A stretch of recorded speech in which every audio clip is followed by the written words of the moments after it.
Welcome to Silent Discographer, a show where we explore bands. Wait, no, that's not what this is. I almost did that same bit. It just occurred to me like 10 minutes ago. I was like, there's no other way to introduce this show.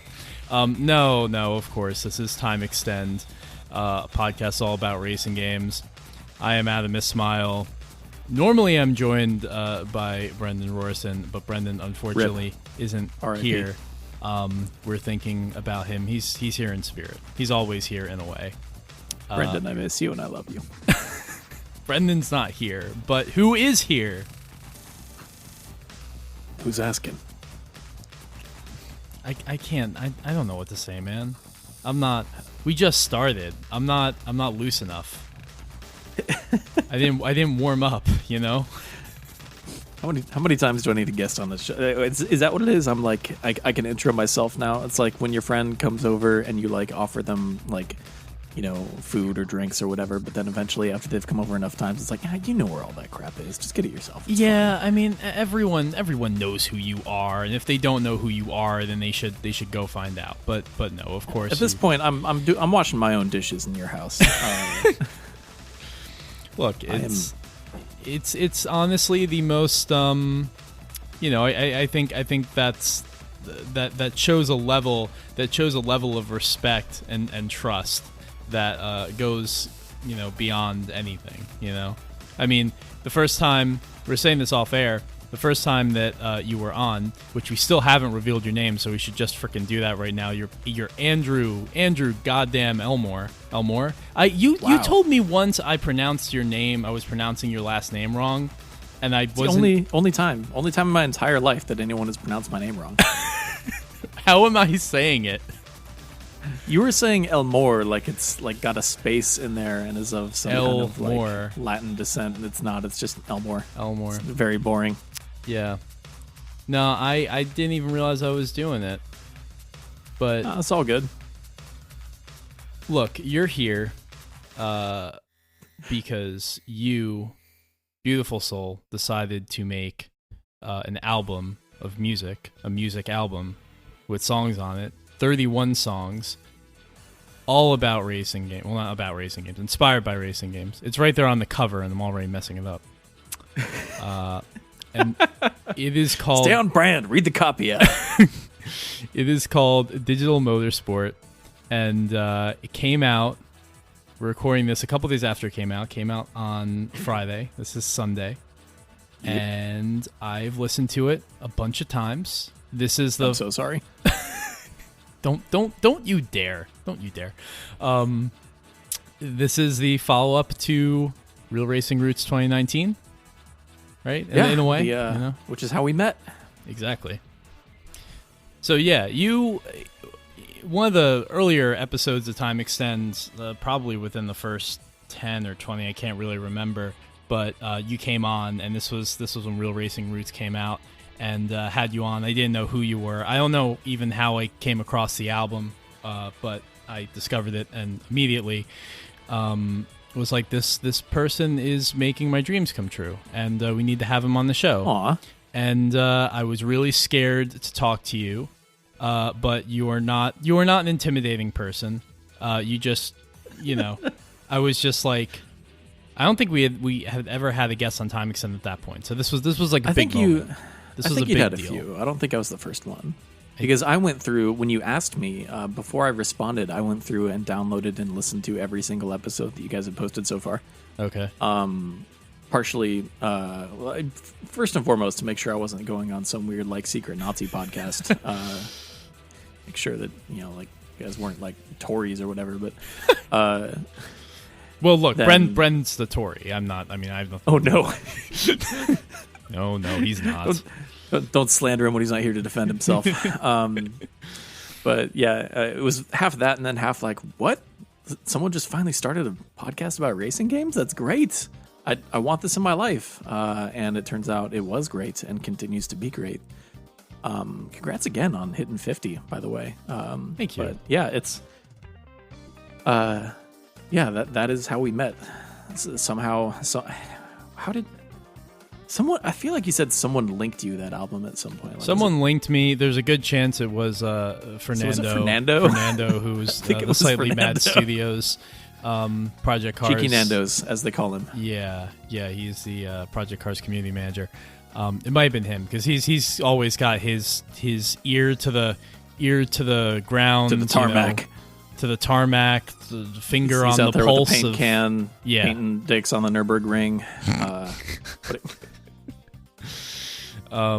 So yeah, you came on. That was awesome, and then we became friends, and now we have another podcast, which is called The Silent Discographer. That is all about music, except for the many times I make racing games references on it. Sometimes it's about music, and sometimes it's about how much time the bassist from Slow Dive spent playing with a 32X. Right. Yeah. Right. So that's the other show we have. So this is kind of a worlds are colliding here, and I just wanted to have you on because Digital Motorsport is great, and I don't even really have many questions to ask you. I just we're just gonna freaking shoot the shit and just see what happens. Sure. I guess the most obvious place to start probably is how did this come about?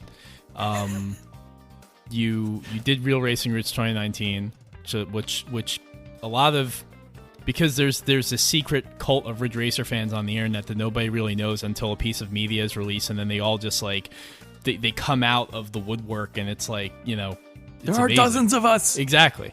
And everybody freaking loved it. And then that was 2 years ago. So was it you've told me a little bit about this, but it wasn't I'm going to do another racing game album. Things just kind of went that way, right? Yeah, this wasn't this was not a decision that I made. Basically, a little bit after I put out Real Racing Roots, I started commuting a lot. I was living in Tacoma and working in Bellevue, and it was about a 3 to 3.5 hour commute each way.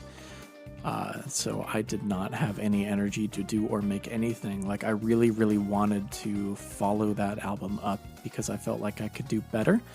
But I just did not have it in me for a long time.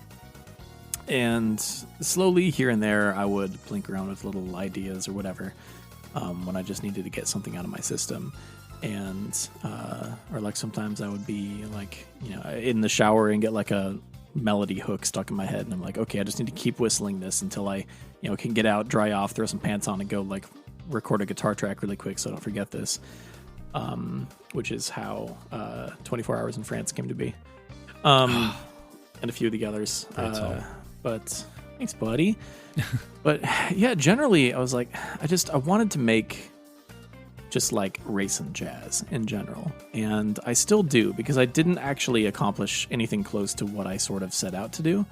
What I really want to do is get a bit more explorative and do stuff that's a little bit closer to the music you'd find in Sega GT 2002, or Test Drive Le Mans and stuff like that.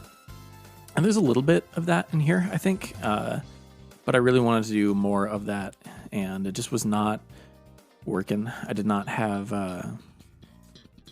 every time I would try to sit down and write something, I was kind of using my DAW Logic to as my writing tool, basically, which is not something it's very good at. And so a lot of what these songs, how they came to be, was just cycling through different synth patches or whatever, and finding something that sounded interesting, and then stacking a bunch of weird effects on it, and then or playing with arpeggiators, and then suddenly a hook is born or whatever. So a lot of these all just kind of came together by accident, and I was a lot of these sound like different racing games. So I went into each of them and tried to kind of drive a little bit harder, no pun intended, in that direction. And so I was okay, yeah, what if I just, instead of laser focusing on one aesthetic like I did for Ridge Racer 4 with that last record, what if I just did whole bunch of songs that kind of are taking cues and inspiration from a whole lot of different racing games, because there's definitely a like style of music that you hear and associate with motorsports. Like when I say race and jazz, I'm referring to when people take like acid jazz and mix it with drum and bass, and like there's a lot of like silly guitar harmonies because of, you know, like years of Top Gear using that Allman Brothers song or whatever. But like there's a sound that you hear and it's like, yes, this is motorsports to me. But I wanted to get a little bit weirder. So there's a little bit of like trying to capture like sounds of old like 90s arcade hardware in here. Yeah. I actually have I used my tax return to buy some synthesizers and drum machines and a lot of hardware. And I have some old Roland synth brains from the early 90s on a slow boat coming over from Japan that will allow me to get much closer with that stuff. So maybe I'll be able to do a better job of that in the future. But anyway, I was not, long story short, I was not able to really do what I wanted to do. So I was like, okay, well, what can I do? And what I could do was just make a whole bunch of really weird stuff that's like loosely inspired by a bunch of different racing games in here. So that's what happened. And then at some point I was like, I probably have about an album's worth, right? And then I went and started like taking inventory of my working files on my computer. And I was like, I have a lot of these. Oh boy. Okay.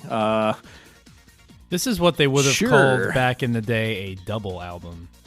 Probably. Yeah. You're not fitting this one on a mini disc, unfortunately. Maybe a high MD, but those are expensive. So yeah, I know, thankfully the response has been really, really overwhelmingly positive, and that makes me feel very good that I was able to make something that people like and enjoy. But it's like, I don't feel like this is as a whole as good as the last record, but everyone else is telling me that I'm wrong. So I'm just glad that they like it. Yeah, I think what it is it just feels like, obviously there was a concept and there was a singular inspiration for Real Racing Roots, whereas this by nature obviously is going all over the place. And I think that kind of makes it more sort of accessible in a way, because I mean, yes, we've established that the Ridge Racer fans are legion, but you know, being a fan of, if you like Ridge Racer, you legion. Probably, if you like Ridge Racer, you probably like other racing games too, and lots of people dabble in this genre in some way, shape, or form. And I mean, there is a song referencing or inspired by a game here that almost everyone has played. Like, you know, whether it's they're, you know, in an arcade and they happen to play Daytona or Mario. I mean, there's a Mario Kart song here, so like it kind of touches everything, right? So I feel like that's probably why people are maybe gravitating towards it so much off the bat. I mean, I thought the last album was great. This one, I think it is just like so weird, and it like changes style so much, but in a good way, that it's just surprising, and that just makes it a lot of fun. Well, I'm glad. I mean, there's definitely some deep cuts in here. Like, no one played Speed Kings. Not even in Japan did anyone play Speed Kings. So like, I totally forgot. You actually informed me that game existed, and I already forgot what it was. I think I assumed that was something else. That's a Japan only PS1 game that's kind of Wipeout adjacent. That it's made by Konami, and it takes place in the Snatcher universe. Wow. It's in Neo Kobe in 2045. That went in and out of my brain so quickly, because I remember you were like, "Oh, it's just Speed Kings," and I was like, "Oh, is it this game?" And I brought up a completely different game. Yeah, also you sent me a screenshot of like I think it was a GameCube screenshot or a cover image that said Speed King singular, and I was like, "Nope, close but not quite." Which is when I went in and added the phrase Neo Kobe 2045 into the title. Was after you sent me that. It's weird. The titling on these is different on different platforms. Yes. So like the ones that are on Bandcamp is what I consider like correct. But when I submitted it to Sounddrop, who's distributing it to all the other like storefronts and streaming services and all that crap, they were like, you can't just type things weird. You can't mix languages. You can't put brackets in here and capitalize things in weird spaces. Kanji. So, yeah, like there's no hiragana on Spotify. I mean, there is, but they wouldn't let me. So it's Just I had to simplify everything out a whole lot, and it's a little bit less stupid, which is unfortunate. But here we are. I mean, it comes through. It's funny because there are some songs like where, like for example, the Mario Kart one, 200cc. It has like a very similar like progression in the beginning to like the Ridge Racer song, Ridge Racer. So I think I like immediately was like, oh, this is the Ridge Racer song, and then I look at the title, I'm like, no, it's not the Ridge Racer song. I actually going through this, like you had told me a couple like 5 album or song titles because like I was like I need to know a few. But then as I was listening the first time, I didn't want to spoil it for myself. I just wanted to go song by song and then just like listen and see what it was. And it's so cool because the cuts are so deep. There are some here I'm not entirely sure what they're supposed to reference, so I will ask you about them. Sure. What is Racing Gadgets? Gadget Racers, which is the North American name for the PS2 KoroQ game. Oh, okay. Or one of the PS2 KoroQ games. And a lot of these are not actually, like, they're not necessarily meant to sound like the music in those games the way that I did with the last album. They're just, a lot of them are just kind of inspired by the vibe. Like, there are tracks in here called Underground and Underground 2, and those games have fully licensed soundtracks, but my little experiment here was what if they didn't, basically? Like, how do I... And it turns out they're better. They'd be better if they... I don't know about that. I don't have Snoop Dogg on here, so... All right, the one Snoop song was pretty good, but I ain't going back to Wrestling Underground soundtrack. I'll say that much. Those are actually some of my favorites here. Underground 2 especially is really, really freaking good. Those are both me trying to do my best and also sloppiest impression of Girl, GRL. Okay. Just like, all right, those were... Realistically, what it broke down to was like half in my head I'm picturing like, okay, early to mid 2000s like street racing scene, like Fast and Furious, and then also what would Blade kill a bunch of vampires in a nightclub to? Yeah. Like that makes sense. How do I make a beat that would make Wesley Snipes want to like stab immortal monsters?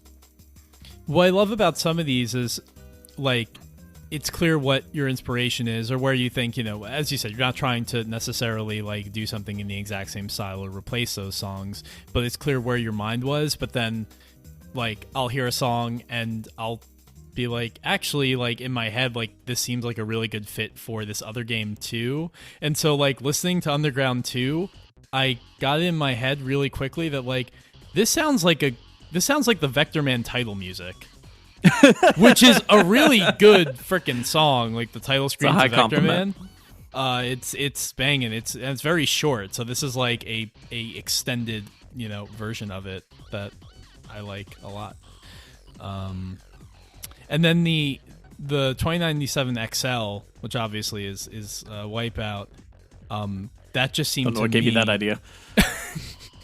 just trying to clear things up for any potential listeners who. Yeah, that's fair. But that one to me also sounded like prime Need for Speed 3, 4 era, like Ron DePrisco, Saki Kaskas, like even like some of those like Junkie XL songs that were there too. Like it's very much to me like I could just as easily see playing Wipeout to this or one of those like crazy long, like 5-minute long tracks in Need for Speed High Stakes in a car that is way too slow. It's like the same kind of. Yeah, I mean, like there's almost a little bit of Top Gear Rally in there too, I think. Yeah. The secret to making music for any late 90s racing game is just pull up a bad digital clone of a Roland 303 and then just set up an arpeggiator and then just slowly twist the cutoff knob up and down, back and forth to make and then throw some little like drum breaks underneath it. Yeah. And you're off to the races, literally. I'm hearing all of this as you're saying it. It's funny because I was at my friend's place recently, and he is not a musician. Actually, neither he nor his roommate are musicians, but they have a musician friend that just left her theremin at their place. Oh, sick. So I was messing around with that, and that's like I'm just freaking twisting my hands and stuff, and I was like, I don't know what is happening here. I have no idea how any of this is working, and there's no like rhyme or reason or any sort of organization to the sounds I'm producing right now, but this is so much fun. Yeah, dude, those are ridiculous. I know I used to know some guys that were in like a slightly proggish rock band, and they had one guy that would just play a theremin live all the time. Like a lot of their lead hooks were written for that thing, and he ran it through a bunch of guitar pedals and stuff. It's wild. Yeah, it's super cool. I'm just scrolling through the track list here. It's a long scroll. I think I should point out a couple really quick. Just some of these are very old, like that 2097 XL. Like that project file dates back to like 2016, 2017. Wow.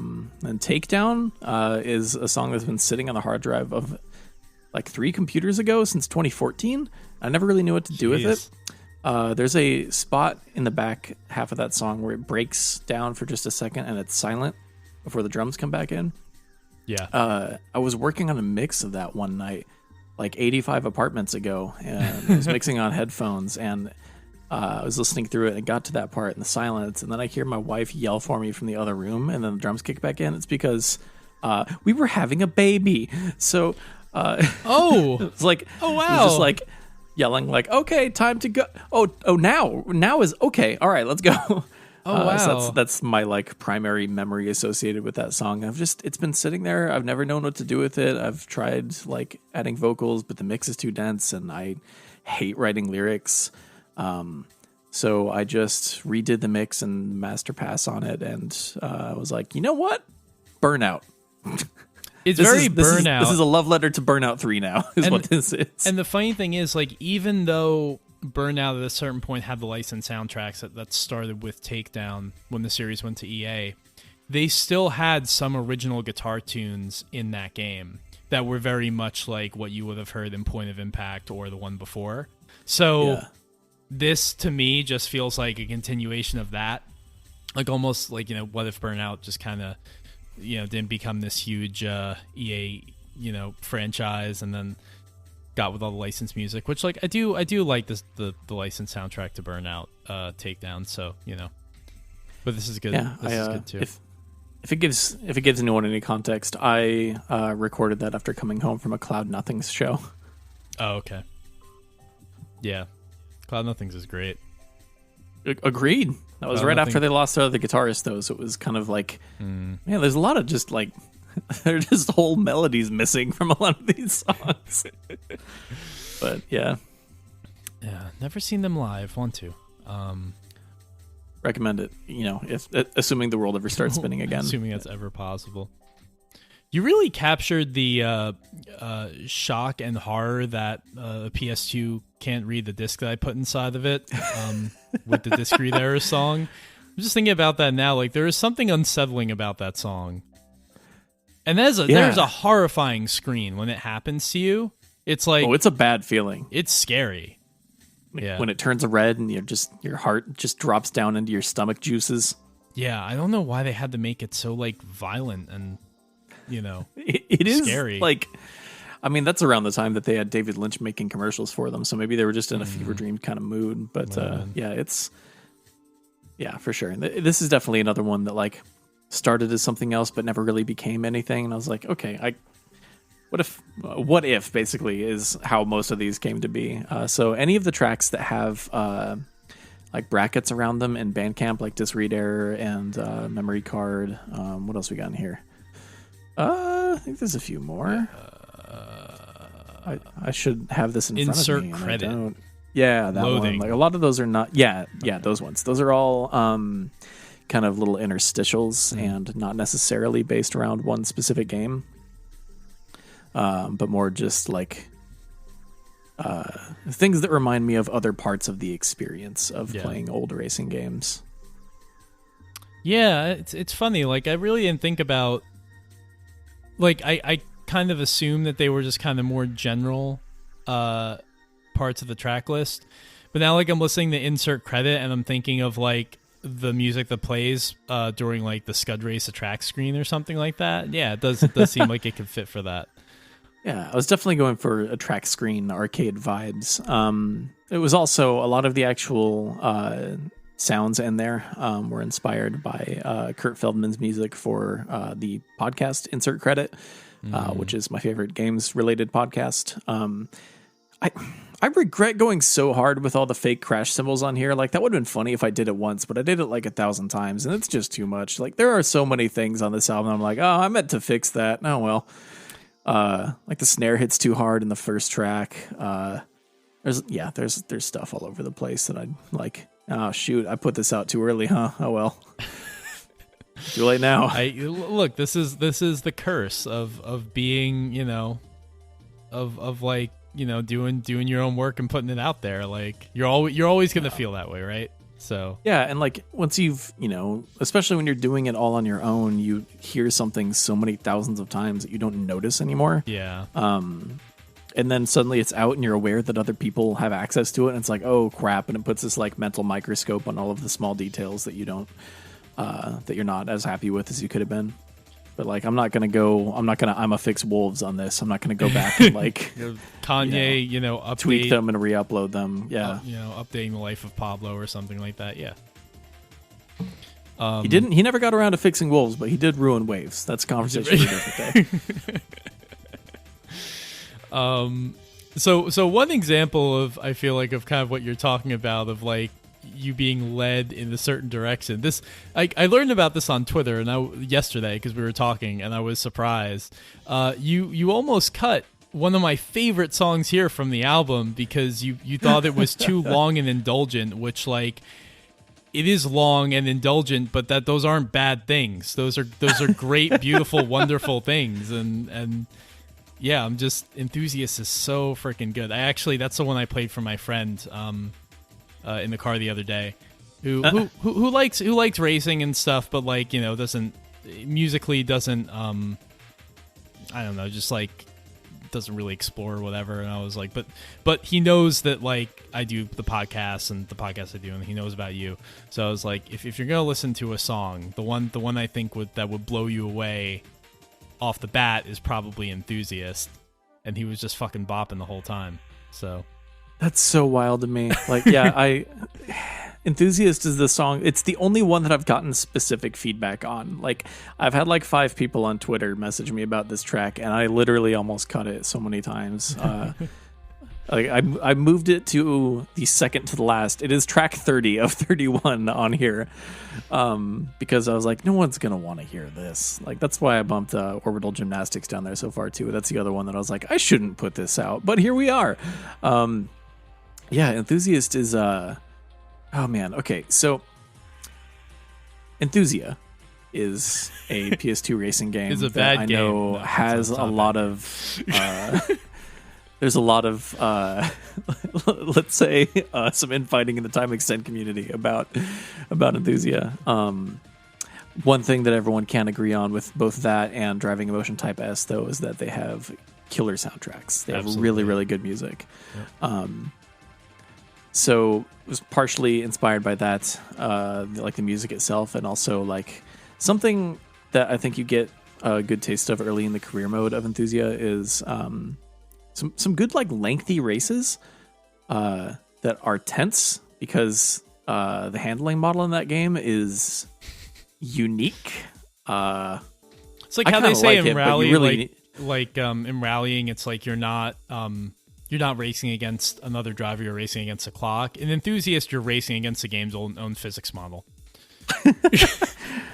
I kind of like it. It takes some getting used to. You definitely need a wheel, though. It's very clear that it was meant for a wheel, which makes it really a strange experience on the controller, for a 2005 unfortunately. PlayStation 2 game to be like, you need a wheel to play this properly. From Konami of all people, I think there's 2 Konami racing games here on this album represented. But so something that I like about the way that game uses music is it will take a track like that and it just kind of loops it and then starts bringing in instruments to like keep the tension building as you go, because it's very hard to get away from the pack in that game. Like, you're usually racing kind of bumper to bumper and wheel to wheel with everyone around you. So I wanted to try to like, okay, what if I just set up one drum loop and one like head bob and bass loop, which it sounds I goofed because anyway, I'll get back to that in a second. Anyway, but then like just let it go for a long time, and how do I keep building tension on that? So I didn't want to just do like a wanky guitar solo because that's not interesting. But I was like, what if I just get way too excited on like a rhythm guitar kind of vibe, and just let it get really sloppy and messy. There's a Spoon song that has a great guitar solo in it that's one note, and it's just like perfect. He just plays that one note a whole bunch of times. Yeah. And I love it. And this is not quite that simple, but it is just going hard on the rhythm guitar idea, just letting that kind of build the energy, I guess, while everything else just keeps looping underneath it very what's the word I'm looking for? Very diligently.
This song is one of those.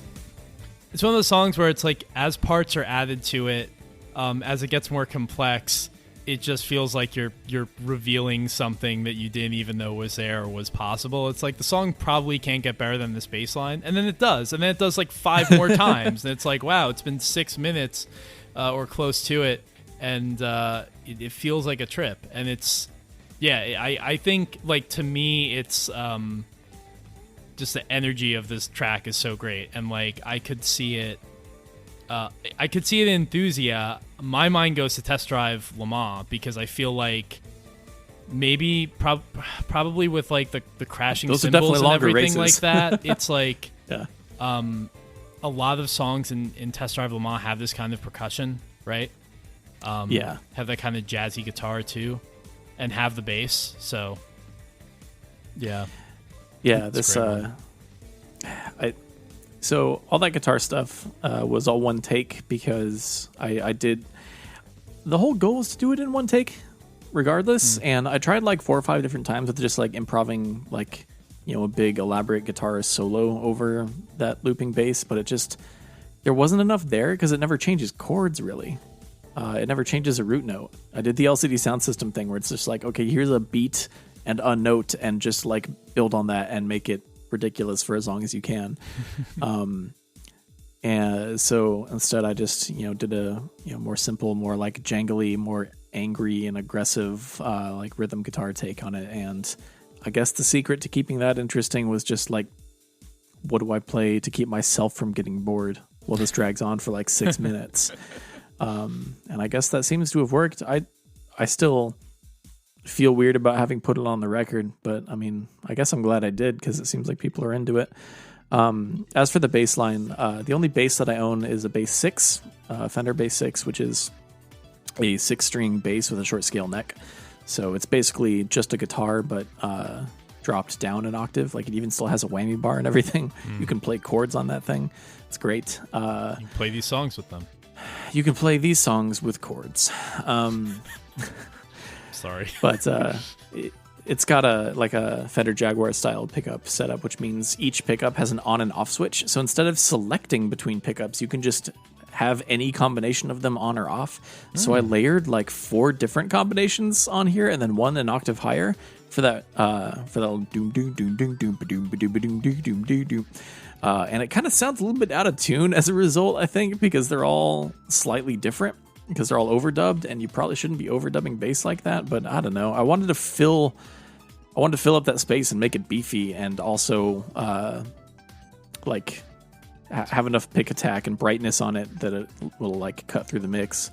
And I don't know if that was successful or not, but I don't know. It seems like it worked out okay. I don't know if that's something that I'll revisit. All I can say is I freaking love it. It is very funky, and True. there's like this there's this weird like vibe I attribute with like Enthusia and Test Drive Le Mans, these songs that are just like sort of funky but also like very classy. Like it's just like, I guess Gran Turismo Sport actually kind of does this too, with like that whole car showroom vibe that they have in that game. Yeah.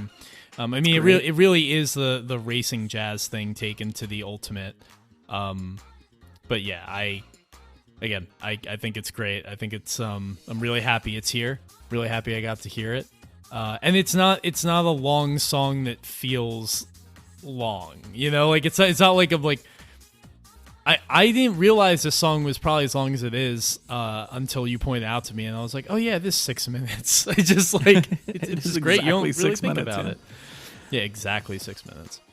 Yeah, I think it's like I wanted to, I'm making all of this on my own, but I wanted it to have some kind of like live energy to it. Yeah. Which is why I did that. And I think subconsciously I was trying to make like the kind of intro jam you do at the beginning of a show. When you're just trying to, make everybody super excited or whatever. You can either do the big bombastic, like Bixby Canyon Bridge, elaborate builds, or you can just come out loud and just thrashing around everywhere. So that's what I did, I guess. Yeah, I mean, it seems like it'd be maybe like, I'm glad that sort of live energy is here, because I don't know, when you're making an album, a lot of it is digital sounds and stuff like that. Yeah, because it's all based on like retro racing game music. It's going to be kind of hard to sort of create that space on an album like this, right? So yeah, for sure. Which is why, I mean, like I've the clean jazzy guitars at the beginning recorded on a hollow body Starcaster, and then all of the thrashy stuff was done on a Jazz Master, with some overdrive and all that. So I wanted to that was the other thing that I wanted to do on this album, is I think there was only 1, maybe 2 tracks on Real Racing Roots that had any guitar in them at all. And that's still my primary instrument. So I wanted to do a little bit more with that. Like, I've been playing guitar for 18 years and I'm finally at a point where I have decent ways to record a guitar now that I'm renting a house instead of an apartment. I can, I can mic up an amp and, run my whole pedal board and everything. So there is significantly more guitar on this album across it in general. Yeah. Look, a lot of bands have gone through it, it's like they'll lose a guitar on some album and you'll just be sad, and then it'll mysteriously appear back up again on the next one. Like, this is how I think of King of Limbs. Talking about how you get back to Hail to the Thief? Yeah, well, I'm talking about King of Limbs to the Moon-Shaped Pool. Is there's a point on Moon-Shaped Pool where Ed O'Brien just goes freaking nuts, and it's like, oh good, we're doing that again. Okay, that's good, because I really missed that last time.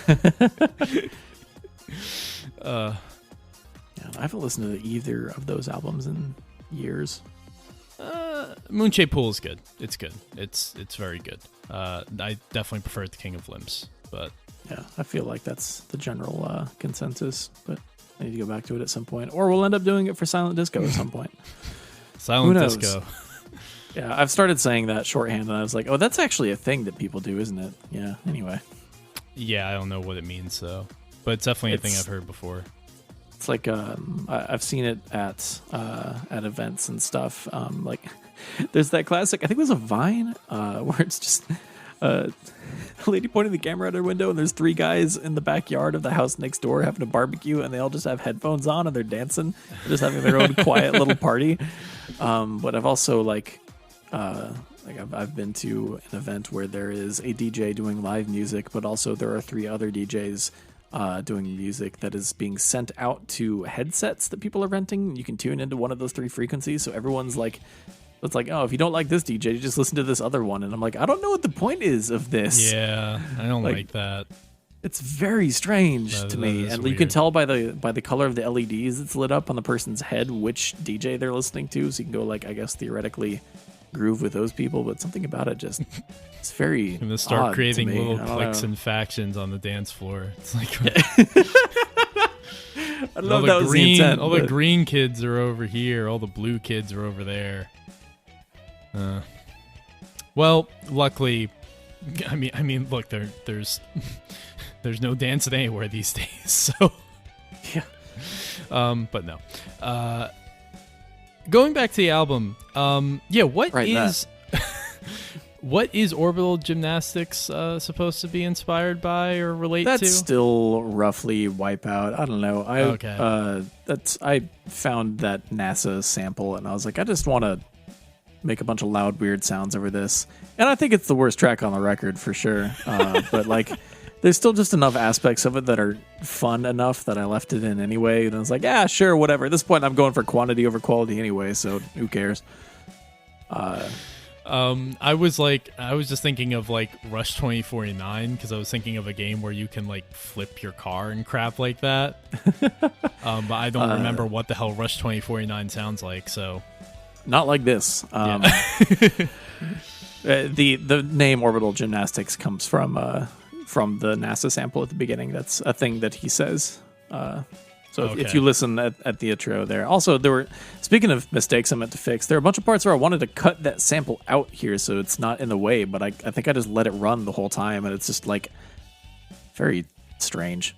Yeah, I meant to ask you what that sample was, but you revealed it. It's a NASA recording. All of NASA's audio recordings and all of their photo and video assets are all available for free. They're all royalty free. You can put them in anything and use them for anything, and I highly recommend it because space is cool as hell. NASA rules, and it's just there are a lot better uses than this, but but I had fun, so I don't care. I don't know. And another one I had a title related question about is It's a New Record Ridge Racer or Ridge Racer 4? What? Because I was thinking of a game where the announcer says that. Yeah, that's R4. Okay, yeah. That makes sense. Yeah. I'm trying to remember what, because specifically there's kind of a breakdown where I added some reverb on the drums because I wanted to make it sound like you're in a room where this is playing, which is going to be a huge problem if anyone ever tries to play this in a room. But a friend of mine posted a video, and it was at an event long before COVID times where he was at some event in New York, and there was just some acid jazz playing while people were wandering around with cocktails and just mingling. And he said it's like being inside of R4 in here because of the vibe. Yeah. And so the feeling of listening to that from a phone video recording was kind of neat. So I wanted to kind of bring a little bit of that in. But yeah, there's definitely still some R4 inspired stuff in here directly. I mean, especially with how I opened the album. Yeah, were any of these those R4 tracks, were they done at the time of Real Racing Roots and you just decided not to put them on that record, or no? Okay. Nope, I just still like living in that world sometimes. And look, it's a great freaking world to live in, man. I remember I Yeah, heard, I don't know if you sent it to me like a year ago or if you released it, but I remember hearing Outran before. Yeah, so Yeah. that and Galloping Hornet have both technically been released in the past in slightly different forms. Years ago, when I was first kind of getting to know people in the sort of game audio scene, my friend Megan Carnes started a project, I guess you could call it, a hashtag, a Rescore Wednesday, where you just take some footage from a game and cut the audio out and then kind of write your own score for that. And I had a lot of fun with that. Probably too much fun. I made a lot of those. There's a whole album on my Bandcamp that's even bigger than this one, I think, or at least close to it, of all just rescores of different games. And that's all up there for free. If you want a ton of not just racing games, but sounds of a lot of different games that are much closer to the actual sounds of those games. Anyway, in there, I did one for, let's see, I did one for Daytona that I fixed some errors in, and that became Galloping Hornet. Okay. And then I did one for Outrun that became Outran after I did a little better mixing pass on it. And this was the one that I was telling you about a long time ago, where I was like, I was going to offer it to you if you wanted to use it for time extent. Yeah, I remember that. But the song that you use from Ridge Racer 5 is so good that like it fits like the vibe of this show so well that like I don't think anything that I made would be better for time extend. Yeah, I mean, I like this song, and the podcast theme song thing is always like, I feel like a touchy subject, because like some people get really attached to it and you don't really necessarily expect them to, but they just do, and that's fine. And then you always have like some podcasts where like they'll change songs, and then like people just be like, yeah, when they decided to like change things like that, so it'll like create like this timestamp in their minds of when the top podcast got bad, or when the show got bad, whatever. Yeah, for sure. And Gammon's a great song. Really, it's just like, how long can I get away with using this until anyone bothers me? I don't think Namco's ever going to bother me. If they do Probably bother not, me, honestly. If they do bother me, I will ask you to help us out. Sure. But until that day, please, by all means, keep using it, because now it's like every time I actually play Ridge Racer 5, the moment that song plays, I'm like, ooh, time extend time. Like, in the way that Hurt now belongs to Johnny Cash, Gammon now belongs to Time Extend, as far as I'm concerned. Yeah, it's that's weird. The way it is in my heart. It's weird when I go and play Ridge Racer 5, because even though I'll expect the song, when it comes on, I'm just like, I'm taken back to editing a show mostly. Like that's where my brain goes. Like, oh god, it's like how you can kind of ruin a great song by making it your alarm. I was just gonna say the exact same thing. Yeah. It's not ruined. I still love this song, but I hear it so often that I maybe don't seek it out as much as I used to before doing Time Extend. Yeah. I think technically the song Neo Kobe Pizza on here has also been released before. I put that out as a single on my Bandcamp, and I don't think it even got one download, so I put it on here because it's one of my favorite things I've ever made. It's just some good like late night Toonami lo-fi hip hop. Yeah. And the name obviously being inspired by Snatcher, which is in the same world as Speed Kings, so therefore I put it right next to Speed Kings. Yeah. So having never played either of those games, I just kind of, I think, thought that they were like, we had the company calls and company calls epilogue type situation going on here. And I mean, they're both good. I personally think one of my favorite songs on the album is probably Speed Kings. Nice. That's like a really high point for me anyway. You should play Speed Kings, by the way. I should. Recommended. I should. Well, I'd have to import it, right? Yeah, I mean, look, if there are ways if you don't want to do that. I know. Yes, that's what I did. I'm not saying that has to be the way that everyone goes about it, but that is what I did. Is this isn't cheap. Going to be a Racing Lagoon type situation where I try to play the game and then I'm upset because I can't understand anything? Okay. The overwhelming majority of it is in English. It's Yeah, I kind of don't even like. I'm not sure why it didn't get brought out here. There can be all kinds of reasons why games don't, get localized or released in other territories or whatever, even if they would work. So I don't know why it didn't come out here, but it did not. But it's most of the menus and stuff are in English. It's not a Racing Lagoon situation where there's like a story and an RPG there. It's just an anti-gravity racing game that happens to have a really cool vibe to it. And is also like I got it like for $5 or something. It's like super cheap because it's not particularly rare. Japanese games are cheap in general. Not a lot of people have hardware to play Japanese PS1 and PS2 games over here. Wow. Yeah. I mean, that makes sense. Yeah. It's just easy. You just get one. Like I have an American PS2 and I just use that swap disc or whatever, and it's fine. That's what I do. I mean that's a thing that you can do. I just have a lot of different PS2s from around the world lying around. Unfortunately, like I've wanted to just get like a Japanese PS2, which I know probably isn't that hard, but I've just never been in a situation or never remembered to, I guess, when it was available to me. So I just didn't. But yeah, I mean, I have a couple pretty tough of them, like a couple Japanese PS2 games. So I maybe should do that. Yeah, it might be worth it. I don't know. As long as you're not doing the swap disc thing where you have to like dig that plastic claw underneath the disc tray. It's like I always feel like someone's gonna break something doing that. I don't know. It's probably fine. I mean, I always do that. That's what I've been doing for a couple of years. But if that PS2 breaks, that is like a launch PS2, so it had a good run. Yeah, I've had so many laser assemblies die on me on PS2s and 3s that I'm just like I'm very wary of doing anything to them. I just have an issue with the PS2 sometimes where it just doesn't realize that there's a disc in the tray, or doesn't, I don't know if that's a laser related thing or what, but it just won't start the game, or won't even bring the game up in like that, the menu where you can see your memory card and whatever's in the system. Oh yeah, the browser. Yeah. That's what it's called.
Well, you did a good one. You did a good one here. This is a good album. I don't know if you say so. I don't know what to say. No, I mean, yeah, I really enjoyed it, and I don't mean to just cut this off right here, but yeah, I guess just thanks for coming on and wanting to talk about it. Yeah, sure. I'm always down. You also had an influence on this record. Like, I think I wasn't sure how to name 24 Hours in France until you messaged me and you were like, "Oh, I can't wait for your Test Drive Le Mans inspired track." And I was like, "Yeah, okay." Perfect. Let's see. Coffee Break at the DMV was because you were like, "Oh, I can't wait to do the, in between license test Gran Turismo." I was like, "Okay, sure. Yeah. Okay." Like you didn't know you were secretly taking requests this whole time. Well, I'm glad that I had some influence on it, and that this is such a good album that it's not like me. Like I didn't detract. I didn't take anything away. Like I can sleep soundly at night knowing that I didn't fuck this one up. But This is just my way of passing like 1% of complaints onto you if they ever come in. So on the cover we see a lovely CRX. You told me you had the CRX, right? Or you drove one? No. I have a Civic Si. No, I know you don't now, but I thought that at some point in your life you had driven a CRX. This was this is literally someone brought a CRX SIR from Japan to my side of Seattle on Bring a Trailer, right as my Volvo was dying, and I thought about it long and hard. And I had that tab open for a long time, and it only ended up selling for like, I don't know, $6,000 or something. I really thought about it because it was super low miles. It was beautiful. It was right-hand drive. Like, oh yeah, so rad. I found it in our Discord conversation. Right? Yeah. Yeah. The wheels on that are great.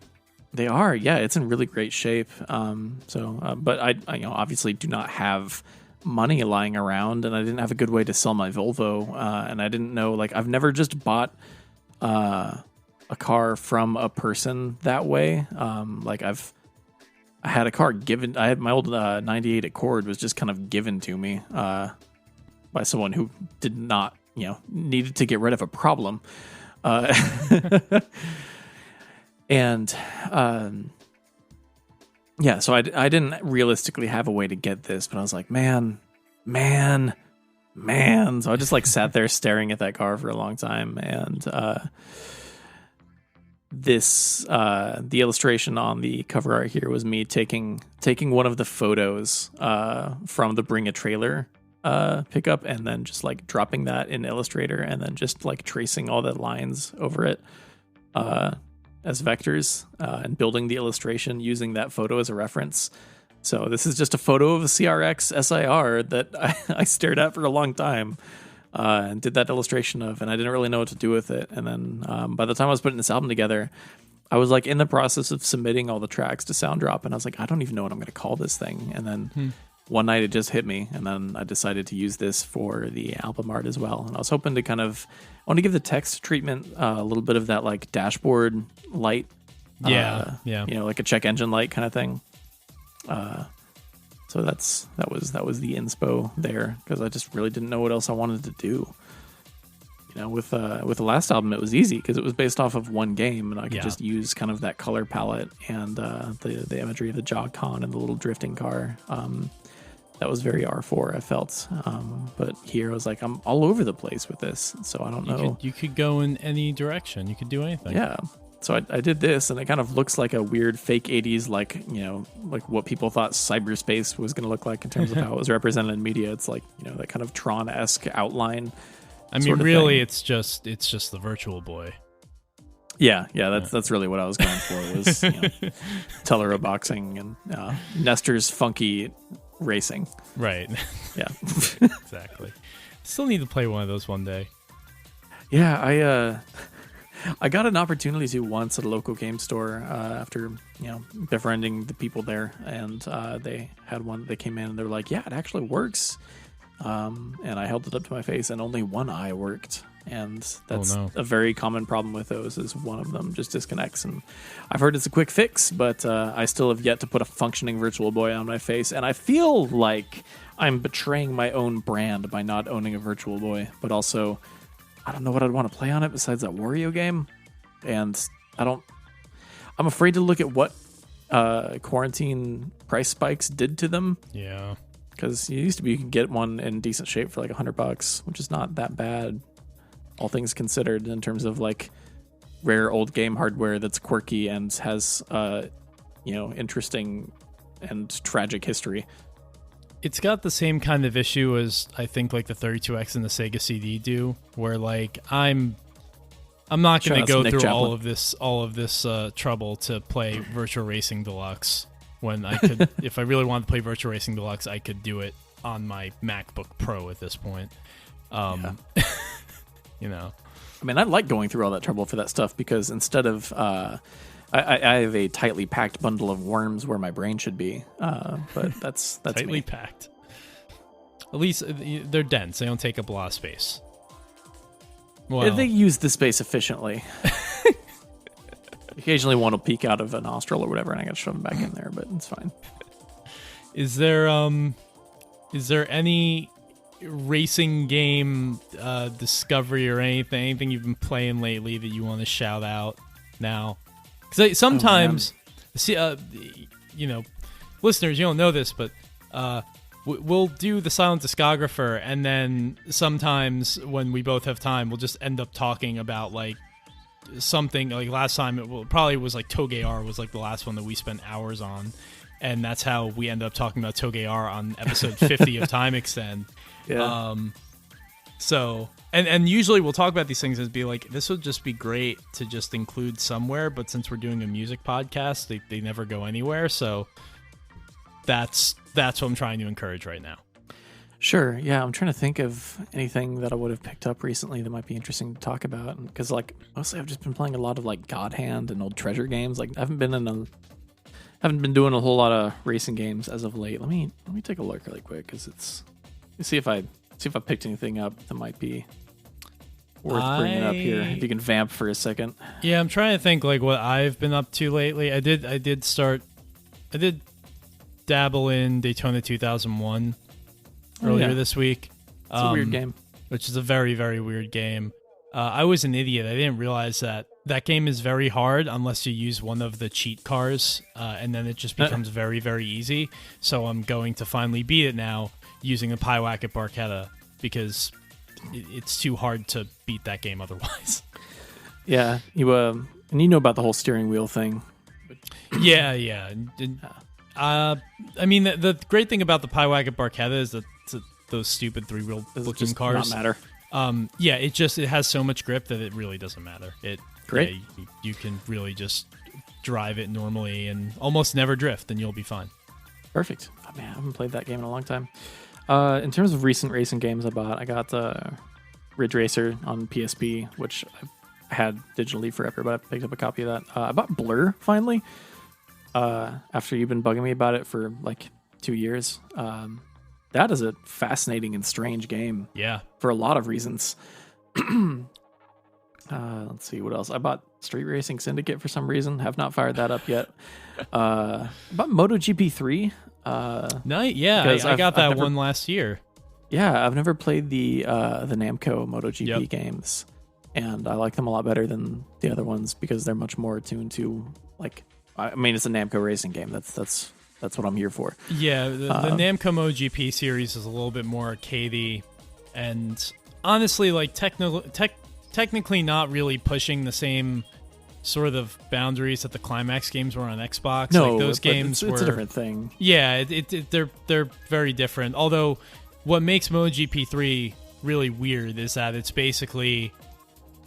I don't have any proof behind this. I need to look into it, but I feel like they just took that game and replaced the bikes with cars and made our Racing Evolution because like it feels exactly the same. The menu layout is exactly the same. I'm glad that that's not just me then because I was like, this feels a lot like our Racing Evolution and not like Ridge Racer, which is fine. It'd be weird if it felt like Ridge Racer, but yeah, no, it totally is. I'm still trying to hunt down a copy of Critical Velocity. I really, really want to copy that, and it's getting hard to find, and it makes me sad because that is a really cool, weird game with a ridiculously good jazzy soundtrack and just general strangeness in the ways that only PS2 games can be strange. I don't know anything about that one. Yeah, it's a Namco racing game that never came out here. Ah, Jesus. Why you gotta do me like that, Namco? But it is a bit more, let's say, narrative focused, but kind of in the way that in a different way from our Racing Evolution. It's like it's a bit more built into the world. It's a lot of like it's almost closer to the Wheelman or like a driver or game. This looks like I'm getting like Midtown Madness or the Super Runabout police chases. I'm getting those vibes from this. Yeah, I think it's weird. I think it's more interesting than than Midtown Madness, personally, because I've never really known what to do with Midtown Madness. Oh, this is the game that has the devil car, the Crenale, in it. That's not a Ridge Racer game. Okay, this is where that image comes from. Got it. Yeah, I think it uses kind of a similar driving model, as I understand, though. It is a fascinatingly strange game, and it is getting very frustratingly difficult to find at this point. And I want to see if I've got a couple local import shops I want to check next weekend, and if they don't have it, or I might just go back to like trolling eBay or like Yahoo Auctions Japan now that some of the shipping options have opened back up. Oh, very cool. I didn't know that. Yeah, for the last year, it's been damn near impossible to get anything out of Japan because most of their mail to the U.S. has been shut down. But some of those options have opened back up. It's just most of them are like a flat rate of $20. So like if you want to buy anything from Japan on eBay, it's like, all right, the game's 30 something, but here's another 20 for shipping or whatever. Yeah. But I don't know. I have a buddy who runs an export shop out there. I might ask if he has a copy laying around. It's just not listed on the site or whatever. But I don't know. There are ways if I just want to spend the money and get it, but I'm not sure if I want to or not yet. It's like it's around. You can get a hold of it. It's just it's a lot more expensive than it used to be, and it's not like as far as old games go. It's not like it's not even quote unquote capital E expensive by PS2 standards. Like this is not a Kuon situation or whatever, but it's still like for something that's kind of more a historical oddity than anything else. It's definitely like a commitment, but I don't know. I need it for my brand. Yeah, I seem to remember Shocks copies, like American Shocks copies, being hard to find. That's Brendan's fault. He shocked that right up. Yeah, because I don't think they really pressed many of those here. Probably not. It's not expensive. Like you can still get a copy of Shocks for like $10-15. It's just, I think it's just maybe. Yeah, I don't think they pushed it as hard. The Mini Cooper on the front probably didn't help. Yeah, they really went with the wrong. They really went with the wrong car there upon the cover of this game. I think I had to get my Shocks copy on eBay because none of my local shops had it either. I have a PAL. I have a 50 hertz Shocks copy, and I guess I could play it in. I can play it in my PS2. I just gotta use that swap disc. I forgot because I also have a PAL copy of WRC4. Nice. And it's like even with the difference in the refresh rate, it's fine. I don't know. It doesn't seem like a massive difference to me. But I'm not just gonna say don't. Sorry. Oh no, I didn't mean to interrupt. We had stream delay there. Yeah, I was just saying I haven't noticed a huge difference, but I'm not in tune with what equipment I would have to be using for it to be a problem versus not a problem. But you are very well versed in that. I don't really understand the whole PAL NTSC thing because I never tried to play those games growing up because we had it better over here. So yeah, we didn't have RGB, but we did have our games were not like vertically squished and they ran at the right refresh rate. Yeah. But yeah, just don't try to use it on a CRT. I think most flat panels can take 50 hertz fine. But most CRTs do not unless it's explicitly multi-format. Like there are a couple Sonys that do, and all the PVMs and BVMs are fine for that. They'll adjust as needed. But generally speaking, with consumer CRTs, don't try to mix refresh rates. Although, that being said, I know at least in the UK, there were a lot of, towards the late 90s, early 2000s, they were making a lot of CRT TVs over there that could handle NTSC signals and display at 60 hertz with a power converter. So eventually they solved their own problem. So who's to say who had it worse in the long run, I guess. But yeah, it's always weird. Like for whatever reason, the Genesis core, Genesis / Mega Drive core of the Mister, at least on the firmware that I have mine on right now, always every time I load up a new game, it defaults to PAL. So I have to go swap that every single time because you get with some games it just works and it's just slow and squished and awkward. But some games will yell at you and be like, "This is designed for an NTSC system," so I have to like swap the region really quick. It's very strange, but anyway. This game was designed for use in a Sega Dreamcast console. Yes. Graffiti is art, however. Graffiti is an act of vandalism. Is even better art. That is a great example of cover your ass in the gaming industry. Yeah, exactly. That's classic. It's that and arcade machines that upon boot say when if you are playing this outside, well, it's that or the if you are playing this computer video game outside of the nation of Japan, you are involved in a crime. Yeah, God, Which the amount of seen crimes in a lot of Twitter headers that I've been implicit in just because I wanted to play Scud Race in the year 2020. Don't you love copyright laws and international IP disagreements? Make everything better. That's great. Well, Andrew, I guess before we wrap things up, we should tell the fine folks where you can get this album that you made, and also where they can find the things that you do and get in touch with you and tell you how much they love it. Aw. Yeah, it's everywhere. The album is called Digital Motorsport. It is just under my name, Andrew Elmore. You can find it everywhere. I prefer Bandcamp because I get paid directly that way. But if you just want to stream this thing or whatever, that's fine too. You can also stream it on Bandcamp for free if you don't have a subscription to some service or whatever. I looked up the next because you release it on the Bandcamp Friday, which was a good idea. Yeah, that's kind of just what everyone does now, and it's great because it's just every one Friday every month we all just get to party and buy each other's music, and it's great. Yeah, the next Bandcamp Friday is April 2nd, and they actually have a website. They have a URL. Is it bandcampfriday.com? Yep, which is helpful. So it's fantastic. Yeah. Yeah, for anyone that doesn't know, since quarantine has started, Bandcamp has started a thing where for one Friday every month they, for 24 hours, waive their cut of any purchases. So the artist gets 100% of the money. But their cut is already so small. They're so good about supporting independent artists that way that I'm not too worried about it.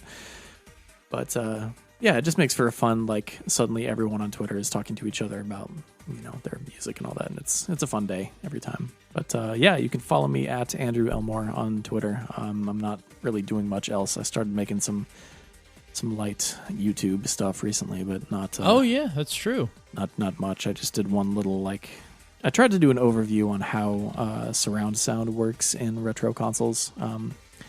So that's up there if you want to check that out. I don't know how helpful it actually is.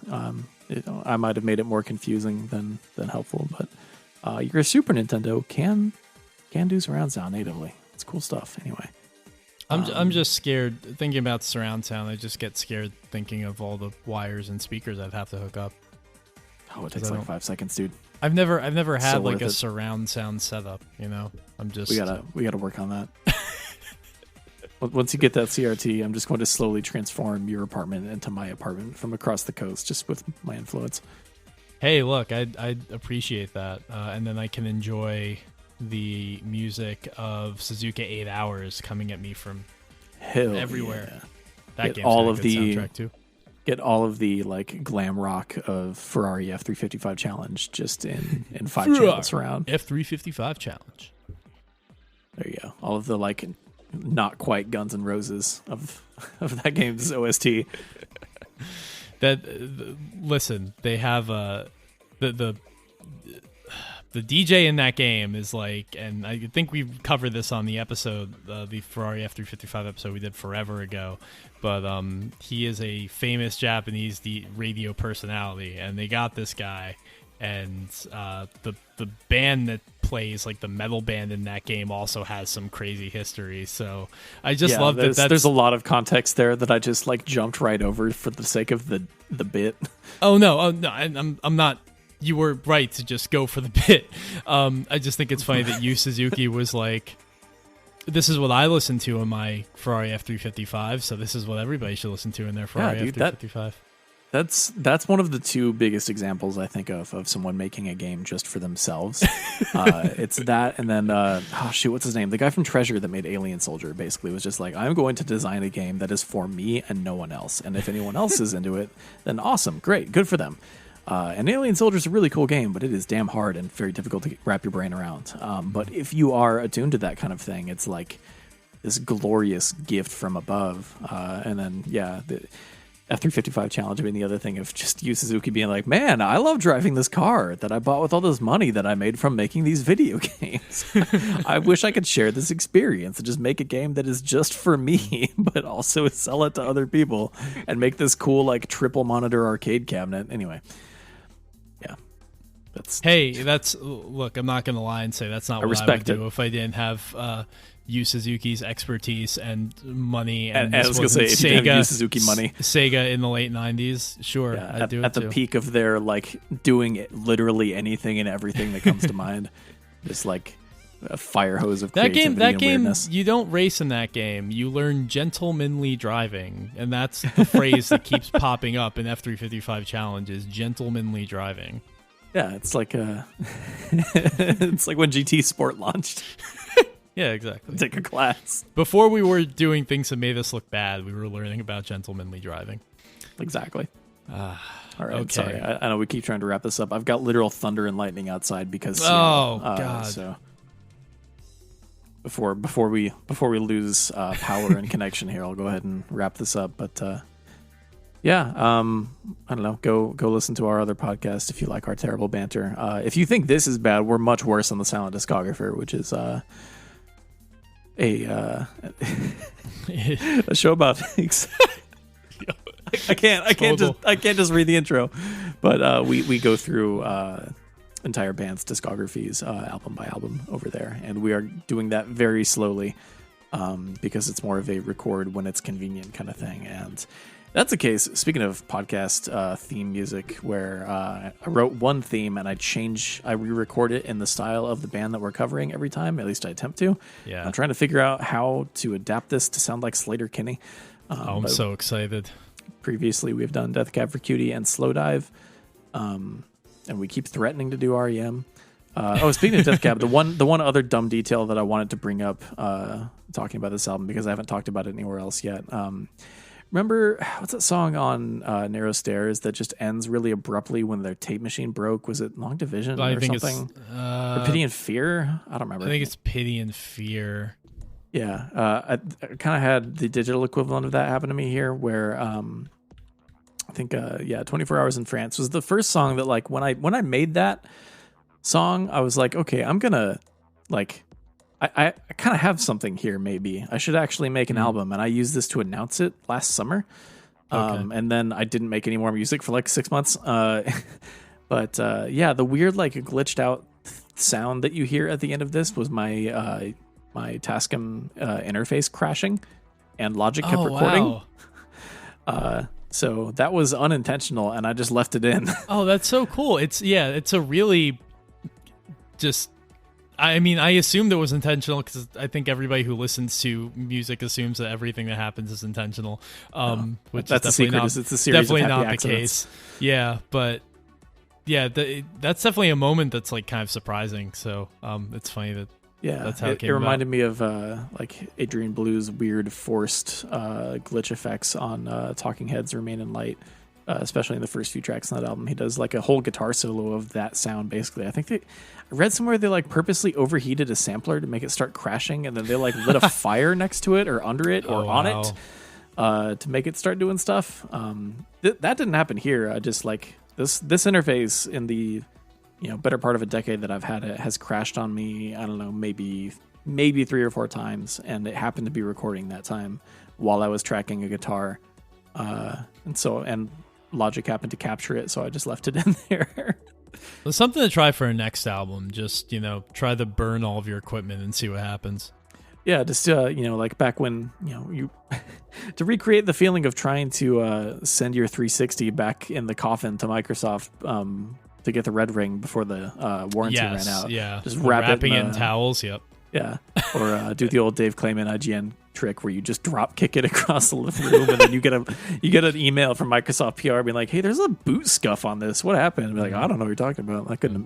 What?" It was a less talked about casualty with the red rings. That's the outer shell of the system would just degrade and get all of these marks on it. People don't talk about it. It's true. Yeah, it's strange. They stopped too. Mine had a giant baseball bat, just gash in it. I don't know how that happened. You can tell it's a very specific shape. Right. Anytime you hit something with a baseball bat, it's like, that's got bat written all over it. It's a bad case of bat. Look, if you get in Bat trouble bash. with Microsoft because for some reason you decided to, I guess, destroy your Xbox Series X, which don't do that. But No, also don't blame. Don't vape into it either. Don't blame us. We didn't tell you to do that. Yeah. Do not vape into it. Do not hit it with anything. Maybe hold a ping pong ball over it when the fan's Yeah, spinning do that. up so That's it floats. cool. Like, that's a cool thing look. to do. That's a cool thing to do. Yeah. Yeah. I haven't done that with mine yet because I don't have a ping pong ball. But I don't have I'm gonna try one, like an Xbox. So, I could bring the ping pong ball over. You've got the Series X. We can make this happen. Just fly across the country. that. Yeah, just fly 3,000 miles in the middle of a pandemic just to make a ping pong ball float on an Xbox. Is there any other reason? Is there any better reason? Like, not even hang out after that. Just like do No. that and just be like, all right, well, it's been real. See ya See ya. next episode. Yeah, and then do it again the next week, and we'll just sit down and play Rally Sport Challenge 2 for an hour. Can imagine anything better. And then we'll play Rally Fusion and be like, why isn't this Rally Sport Challenge 2? I keep seeing that game in stores, and literally for the last 20 years of my life since it came out, I'd see it, think about buying it for 2 seconds, and then not. I've never played that game before. I got it because it was $1 and it's a rally game on Xbox, and I had to know. But yeah, it's fine. It's there. It's whatever. It's there, just like this podcast. All right, Can you say that about this podcast at this point? We've been trying to end this for half an hour. I'm sorry. I need to shut up. You're fine. I always assume that you have important things to do, and mouths to feed and stuff like that. So you've got business. You've got shit to do. You gotta get started on the next album, on the next 31 already? on the next 31 racing game songs.